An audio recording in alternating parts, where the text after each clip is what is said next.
Effectivement, nous sommes dans une période extrêmement dynamique en termes de recherche clinique et de mise à disposition dès à présent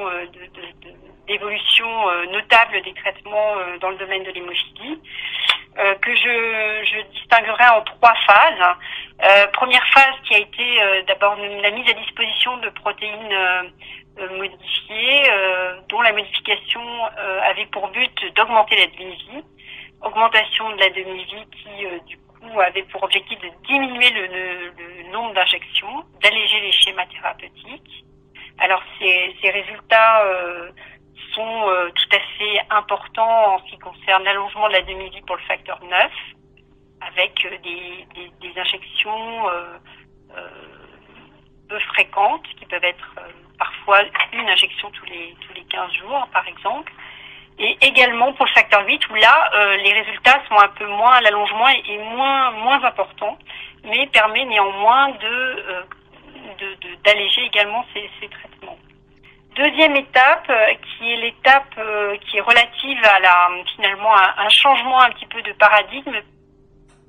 approche substitutive du traitement de la maladie, dans une approche qui est un peu différente, dite non substitutive, puisqu'on va fonctionner avec soit un anticorps de type emicizumab, qui là, lui, va mimer l'action du facteur 8, et ce médicament va pouvoir être utilisé chez les hémophiles avec inhibiteur, hémophile A avec inhibiteur, et également, puisqu'il y a un programme de développement dans ce contexte, chez les hémophiles A sans inhibiteur. Et ce médicament a un apport considérable puisque là, on est face à un changement de voie d'administration puisque le médicament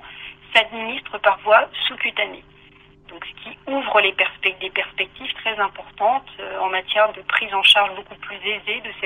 cette pathologie, du fardeau de cette pathologie. L'emicizumab est désormais disponible et a obtenu son AMM au niveau de l'Europe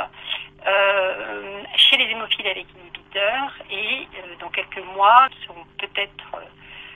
confrontés à la mise à disposition chez les hémophiles A sans inhibiteurs. Avec à la clé la problématique ou la perspective potentielle d'un changement de mise à disposition de ces médicaments par le biais notamment d'un passage, pourquoi pas, en officine de ville. D'autres molécules telles que des anti-TFPI, par exemple, sont des traitements à visée non substitutive également, vont également être disponibles sous voie sous-cutanée, sous forme sous-cutanée. Et enfin, dernière étape, qui est une étape beaucoup plus, on va dire, radicale, c'est effectivement l'émergence de la thérapie génique avec la mise en place concrète en France des différents essais cliniques dans l'hémophilie A et dans l'hémophilie B, avec là une perspective, encore une fois, un peu différente, puisque là, on va viser sur une approche, on va dire, de type curative. Voilà, donc tout ça pour dire qu'effectivement, les traitements ont beaucoup évolué. Nous allons devoir, en tant que pharmaciens, mais également en collaboration avec les médecins et évidemment la communauté des patients, nous adapter à ces changements de pratique pour accompagner au mieux ces évolutions, pour les encadrer du mieux possible, même s'il s'agit de maladies rares, de traitements coûteux, de traitements un peu complexes à manipuler, non dénués d'effets secondaires, je pense notamment aux thérapeutiques non substitutives, pour lesquelles il faudra être attentif, notamment aux associations médicamenteuses et également à la prise en charge dans un contexte d'urgence.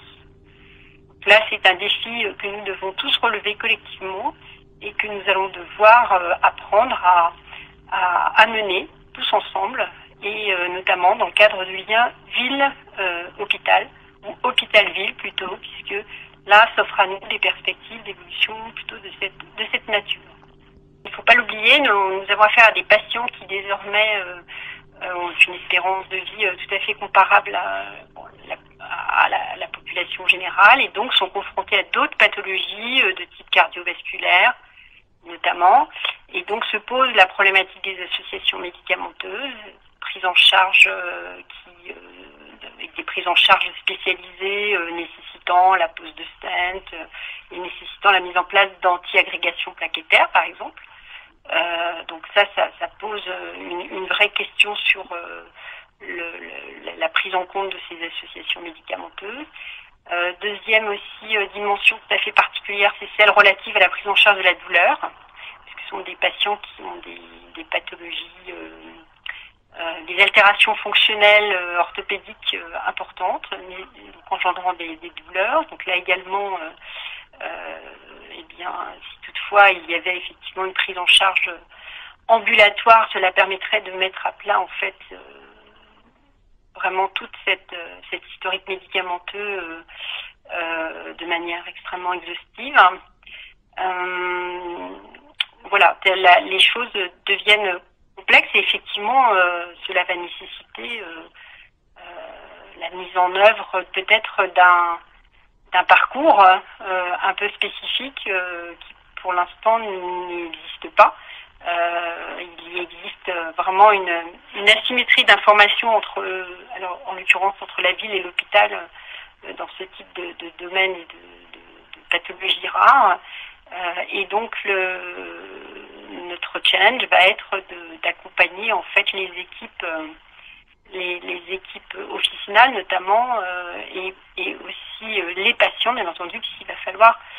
les rendre confiants confiants dans notre prise en charge et aussi complètement acteurs, puisque ce sont des gens qui sont quand même particulièrement concernés par toutes les évolutions relatives à l'éducation thérapeutique et leur capacité à pouvoir être acteurs de leur prise en charge. Et c'est la même chose pour également les familles et les aidants et les parents d'enfants atteints par ces pathologies.